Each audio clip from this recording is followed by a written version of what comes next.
여러분 안녕하세요. 특별한 아이의 아름다운 선물 채널에 오신 것을 환영하고요.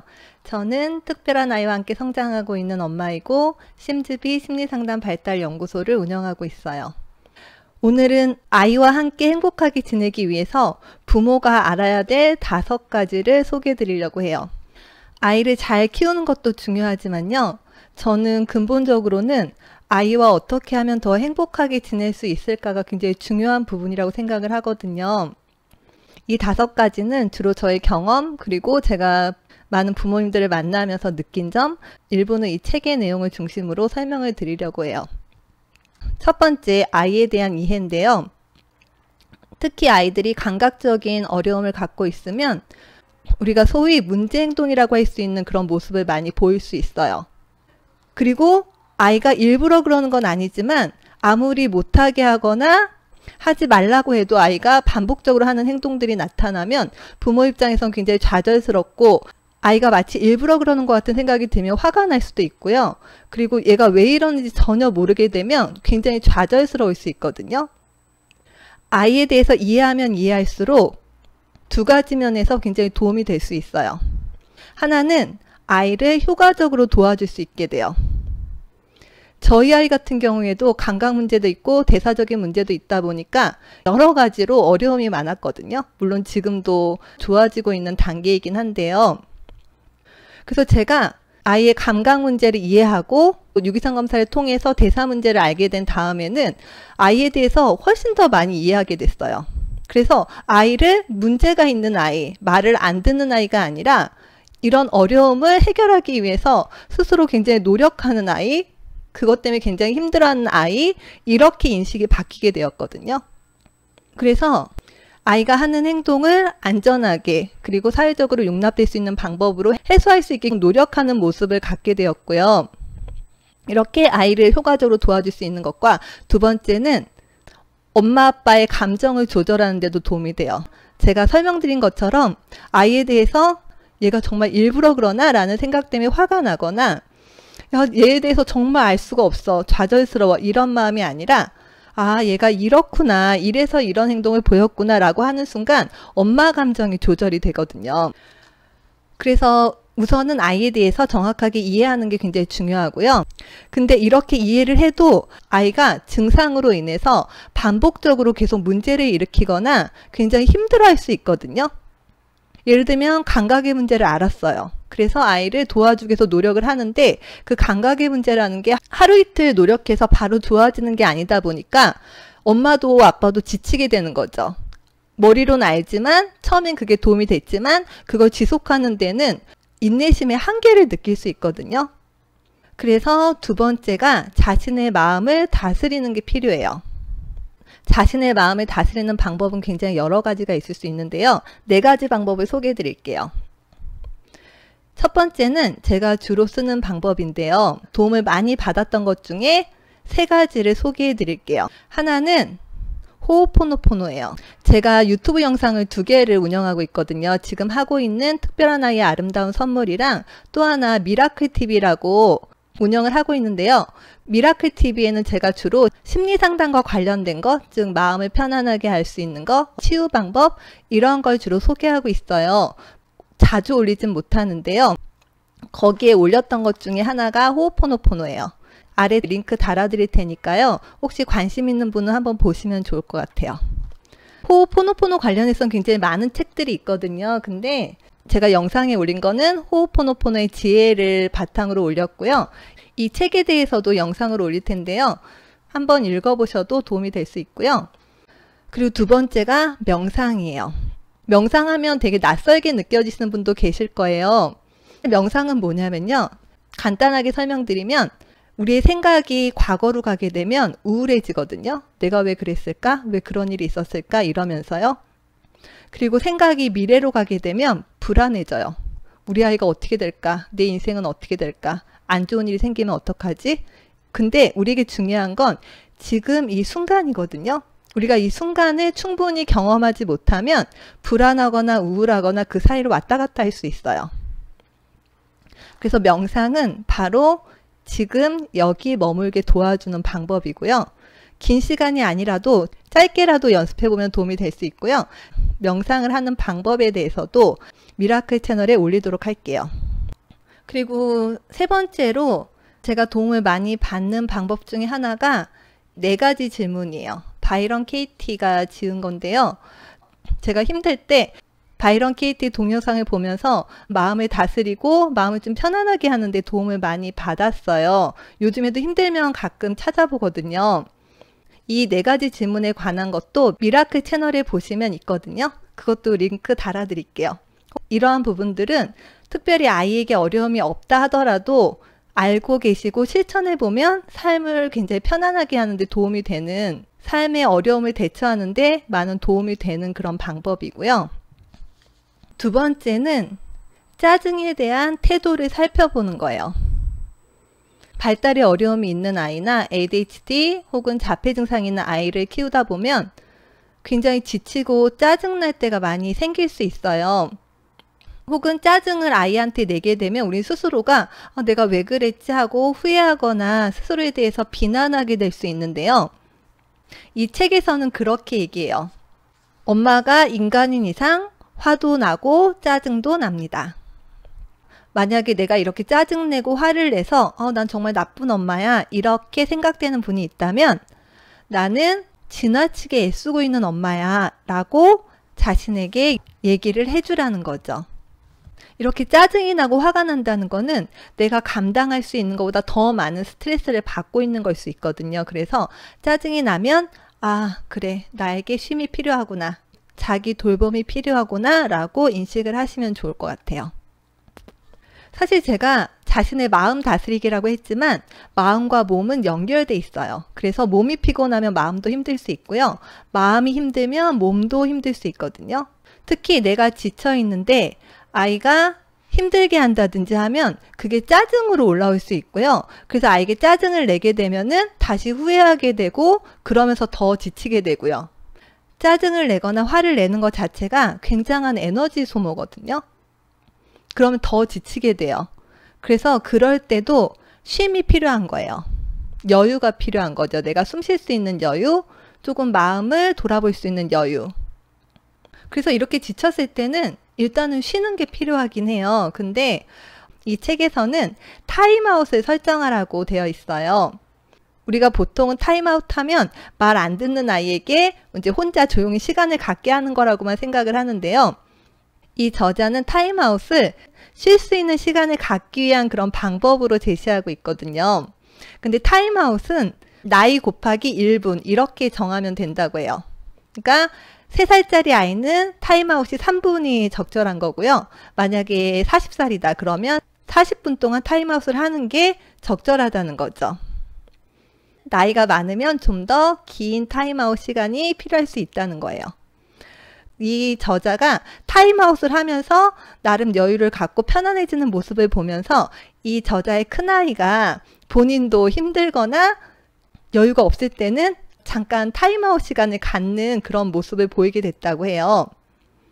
마지막으로는 밖으로 발산하는 게 필요해요. 스트레스 받고 힘든 거를 자기가 계속 안고 있으면 더 힘들 수 있거든요. 근데 그걸 밖으로 표출하는 것 자체가 해소하는 데 도움이 돼요. 제가 상담을 하다 보면 스트레스를 해소하는 방법에 대해서 2가지로만 생각하시는 분들이 많이 계세요. 스트레스를 폭발해서 화를 내서 푸는 방법과 표현하지 않고 자기 안에 다 눌러놓는 거예요. 근데 사실은 이 2가지 다 좋지 않죠. 그래서 가장 좋은 방법은 이걸 건강하게 풀어내는 거예요. 만약에 얘기를 잘 들어줄 사람이 있다면 편안하게 얘기를 하는 것도 좋고요. 아무도 들어줄 사람이 없을 때는 글로 쓰는 것도 괜찮아요. 이렇게 말로 하거나 글로 쓰는 것 자체가 자신이나 상황을 객관적으로 볼 수 있게 해주고 정리할 수 있게 해주고 마음을 가다듬게 도와주거든요. 그리고 만약에 정말 심각하거나 필요한 경우에는 심리상담을 받아보시는 것도 도움이 될 수 있어요. 제 블로그에도 썼는데요. 심리상담은 문제가 많은 사람이 받는 게 아니라요. 자신을 바꿀 수 있는 용기가 있는 사람이 받는 거거든요. 이렇게 해서 자신의 마음과 몸을 잘 다스릴 수 있게 되면 아이를 키우는 게 훨씬 더 행복해질 수 있고요. 3번째는 스트레스를 줄이기. 아무리 마음을 잘 다스린다 하더라도 스트레스가 너무 많으면 아무래도 영향을 받을 수 있거든요. 그래서 스트레스를 줄이는 방법으로 4가지를 추천드리려고 해요. 하나는 환경 만들기. 아이들이 아주 어릴 때는 안전한 것과 안전하지 못한 걸 잘 구분을 못하고 모든 걸 손과 입을 통해서 파악하기 때문에 굉장히 위험한 일들이 있을 수 있잖아요. 그래서 어린아이를 키우는 집에서는 선반 같은 거는 좀 잠가 놓거나 아이의 손이 닿는 곳에 있는 물건은 다 치워 놓잖아요. 이렇게 하는 게 아이한테도 안전한 환경을 만들어주고 부모가 느끼는 스트레스도 줄여줄 수 있는데요. 발달상의 어려움이 있거나 특히 자폐 증상이 있는 경우에는 아이가 좀 컸어도 환경의 영향을 많이 받을 수 있어요. 그래서 저희 아이 같은 경우에는 먹는 걸 굉장히 좋아하거든요. 국 같은 걸 끓여 놓으면은 계속 먹으려고 해요. 한 2그릇까지는 괜찮은데 3그릇 정도 되면은 본인이 욕심을 내서 먹겠다고 막 잔뜩 퍼오거나 퍼달라고 해서는 안 먹는 거예요. 우리가 배가 부른 것과 먹고 싶은 거에 시간차가 나거든요. 실제로 배는 부르지만 배부르다는 신호를 뇌에서 느낄 때까지는 보통 시간이 좀 걸려요. 그러다 보니까 저희 아이 같은 경우에는 그걸 잘 알아차리지 못하고 더 먹겠다고 하는데 자기가 많이 퍼놓고도 이제 순간 너무 배가 부르니까 못 먹는 거예요. 그럼 그걸 다 버리게 되거나 혹은 아이가 그걸 먹은 날은 다 토하게 되거나 이런 일이 벌어질 수 있기 때문에 그래서 저는 아이랑 같이 먹을 때는 가족들 거 하나씩 다 푸고 그리고 아이가 딱 먹을 만큼만 남겨놓고 나머지는 다 치워버려요. 이렇게 하면 좋은 게 아이가 이 음식이 있다는 걸 아는 상태에서는 그걸 말리기가 굉장히 어렵거든요. 그걸 말리는 과정에서 실갱이를 해야 되고 아이랑 감정이 상하게 되고 서로 스트레스를 받게 되는데요. 환경 자체가 아이가 딱 먹을 수 있는 거 말고는 없기 때문에 아이가 더 이상 그걸 더 요구하지도 않고 저 역시 그것 때문에 스트레스를 받지 않거든요.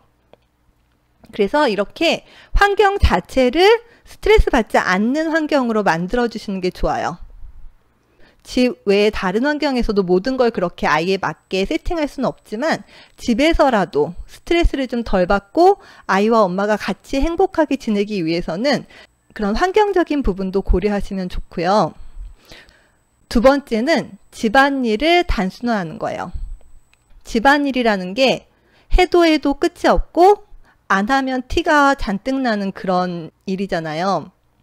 그래서 집안일에 대해서 내가 너무 열심히 막 다 해야 돼라는 생각보다는 최소한으로 할 수 있는 만큼, 물론 내가 시간이 남고 에너지가 남아서 더 하는 건 상관이 없지만 굳이 내가 너무 힘든데 집안일에 너무 많은 에너지를 소모하는 거는 좋지 않다는 거죠. 왜 그러냐면 엄마가 여유가 없으면 아이를 볼 때도 더 힘들어지거나 더 예민해지잖아요. 그래서 집안일을 조금 포기하더라도 아이와 함께 행복해지는 게 더 중요하지 않을까요? 그래서 하나는 할 일 리스트를 만드는 거예요. 내가 할 일을 다 써놓는데 그 할 일 리스트를 만드는 건 뭐냐면요. 거기 있는 걸 다 하기 위해서가 아니라 그 중에 정말 급하고 중요한 건 하지만 그렇지 않은 거는 내일로 미루거나 그냥 삭제해버리는 혹은 그 부분을 도와줄 수 있는 사람의 도움을 받기 위해서 할 일 리스트를 만드는 거예요. 그리고 집안일이나 내가 할 일을 아무리 줄인다 하더라도 기본적으로 해야 될 일들이 많이 있잖아요. 그래서 그런 부분에 대해서는 필요하다면 도움을 요청하고 도움을 활용할 수 있으면 좋을 것 같아요. 저 같은 경우도 친정부모님이 굉장히 많이 도와주시는데요. 덕분에 제가 삶의 여유가 훨씬 더 많이 생기고 아이와의 관계에서도 훨씬 더 편안하게 아이를 대할 수 있게 되거든요. 여기서 한 가지 중요한 게 있어요. 도움을 청할 때는 이 사람이 나를 도와주면 너무나 좋고 감사하지만 꼭 이 사람이 나를 도와줘야만 하는 건 아닐 수 있거든요. 그래서 그 사람이 혹시 도와줄 수 없다 하더라도 그것 때문에 상처받거나 속상해하기보다는 내가 도움을 받을 수 있는 다른 사람을 알아보는 게 훨씬 더 좋을 수 있어요. 약간의 비용을 지불하더라도 이런 도움을 받을 수 있는 방법이 있다면 활용하시면 좋을 것 같아요. 4번째는 아이와의 관계에서 의미를 찾는 거예요. 아이를 키우면서 사실은 부모도 같이 성장하거든요. 어려움이 있는 아이가 나에게 왔다는 것 자체가 힘들고 괴로울 수도 있지만 나에게는 하나의 성장의 기회일 수 있어요. 나쁜 것만 100% 있는 일은 없다고 보거든요. 어떤 일이든 그 안에서의 의미가 있고 가치가 있고요. 이 상황도 중요하지만 이 상황을 어떤 관점으로 바라보고 어떻게 대처하는지에 따라서 이 상황이 정말 나에게 큰 선물이 될 수도 있고요. 나에게 정말 고통이 될 수도 있다고 생각하거든요. 내가 원해서 이 아이가 나에게 온 건 아닐 수 있지만 이 아이가 나에게 온 이상 내가 이 아이와 함께 어떤 의미를 찾아갈 수 있는지, 어떤 부분이 성장할 수 있는지 이런 부분에서도 의미와 가치를 찾으셨으면 좋겠어요. 저 역시 아이를 키우면서 굉장히 힘든 순간들이 많이 있었지만 저는 아이한테 너무 고맙게 생각하거든요. 아이 덕분에 병원에 매여 있지 않고 제 성향대로 이렇게 자유롭게 지낼 수 있게 되고 아이 덕분에 자폐 증상이 어떤 것인지를 알게 되고 이 자폐 증상에 대해서 이해를 하게 된 게 일반 성인들을 심리 상담할 때도 굉장히 도움이 돼요. 아이가 이러지 않았다라면 받아들이지 못하고 혹은 제한을 하고 있었어요. 굉장히 좁게 살았을 제가 아이 덕분에 저의 영역이 굉장히 넓어진 느낌이고요. 훨씬 더 인생을 깊게 살아가는 느낌이에요. 그래서 여러분도 아마 아이를 통해서 분명히 얻는 게 있을 거예요. 그리고 의미를 부여하는 만큼 그 가치는 더 커질 수 있고요. 마지막으로 완벽한 부모가 없다는 것을 인식하시면 좋을 것 같아요. 사람은 자꾸 비교하게 되거든요. 저 엄마는 되게 열심히 하는 것 같은데 나는 이게 뭐지? 내가 더 열심히 해야 되는데 나는 왜 이러고 있지? 이렇게 생각할 수 있는데요. 여러분들이 지금 하고 있는 게 최선일 수 있어요. 그리고 아이에게 더 많은 걸 해주려는 마음은 굉장히 좋은 의도지만 완벽한 엄마보다는 아이와 함께 행복한 엄마가 되셨으면 좋겠어요. 그리고 이 저자가 그냥 있는 자신의 그대로의 모습을 인정하고 받아들이고 그 안에서 최선을 다하는 모습을 보고 아이들도 편안하게 자기 자신의 모습을 있는 그대로 받아들이는데 도움이 되었다고 얘기하고 있는데요. 부모가 모델이 되는 거기 때문에 너무 완벽하기보다는 나 자신의 모습을 있는 그대로 허용해주고 그리고 스스로에 대해서도 그래 지금 열심히 잘하고 있어 이렇게 토닥토닥 하면서 지내셨으면 좋겠어요. 이렇게 해서 아이와 함께 행복해질 수 있는 방법 5가지를 소개해 드렸고요. 다시 한번 정리해 드릴게요. 첫 번째는 아이에 대해서 이해하기요. 그리고 두 번째는 자신의 마음 다스리기. 세 번째는 스트레스 줄이기. 네 번째는 아이와 함께하는 이 시간에 대해서 의미 부여하기. 5번째는 완벽한 부모보다는 아이와 함께 행복한 부모가 되기. 이렇게 소개를 드렸고요. 여러분들도 혹시 좋은 방법이 있다면 댓글에 남겨주시면 도움이 될 것 같고요. 제가 말씀드린 것 중에 마음에 와닿는 부분이 있다면 하나라도 실천해 보셔도 좋고요. 오늘도 함께 해주셔서 감사하고요. 다음번에 뵙겠습니다. 안녕히 계세요.